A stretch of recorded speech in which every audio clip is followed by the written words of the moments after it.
ATV devotional ప్రేక్షకులకు స్వాగతం, సుస్వాగతం.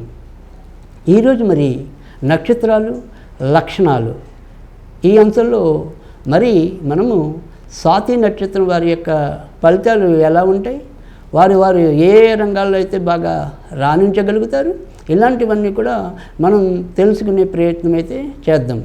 ఈ స్వాతి నక్షత్రం అనేది అధిపతి దానికి రాహు అవుతున్నాడు. ఇక రాశ్యాధిపతి అంటే స్వాతి నక్షత్రంలో ఏ పాదంలో పుట్టినప్పటికీ కూడా వారు తులారాశికి చెందిన వారు అవుతారు. అంటే 1వ పాదమైనా, 2వ పాదమైనా, 3వ పాదమైనా, 4వ పాదమైనా అన్ని పాదాలు కూడా తులారాశికి చెందినవి అవుతాయి.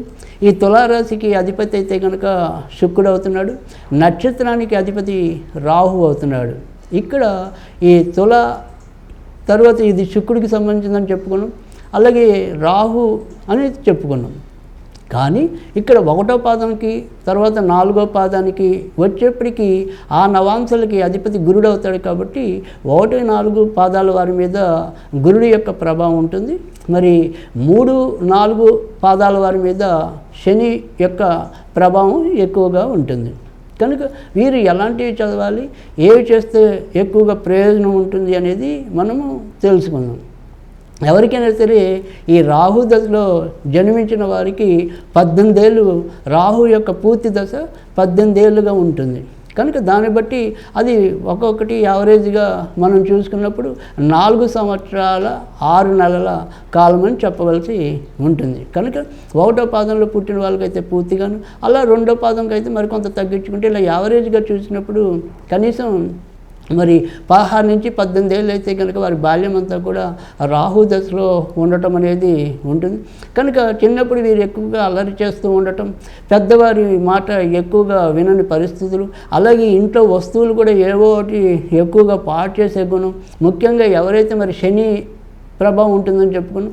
కనుక ఈ స్వాతి 3వ పాదము 2వ పాదంలో ఎవరైతే జన్మిస్తారో వారు అల్లరి మరింత రాని విషయంగా ఉండటం అనేది, ఇంట్లో అనేక ఖరీదైన వస్తువులు కూడా వీళ్ళు తునప్రాయంగా పాడు చేసే విషయం, అలాగే తల్లిదండ్రులకి లొంగకపోవటం గుణం, ఇలాంటివన్నీ కూడా వీరి మీద ఎక్కువగా ప్రభావం చూపించే అవకాశం అయితే కనిపిస్తుంది.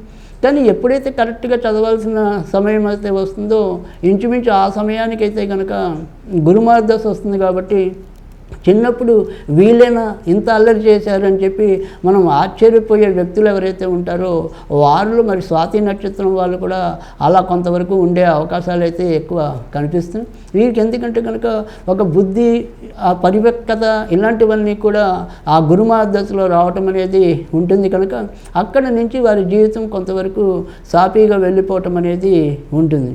కనుక ఏదైనా స్వాతి నక్షత్రంలో జన్మించిన వారైతే కనుక ప్రధానంగా సంపాదించుకునేదంతా గురుడి దశలో ఉంటుంది. కాబట్టి ఈ గురువుకి సంబంధించిన ఏదైనా సరే ఫైనాన్స్ రంగం అనుకోండి, అకౌంట్స్కి సంబంధించిన రంగం అనుకోండి, ఇలాంటి వాటిల్లో అయితే కనుక ఎక్కువగా రాణించే అవకాశాలు అయితే ఎక్కువగా ఉంటాయి.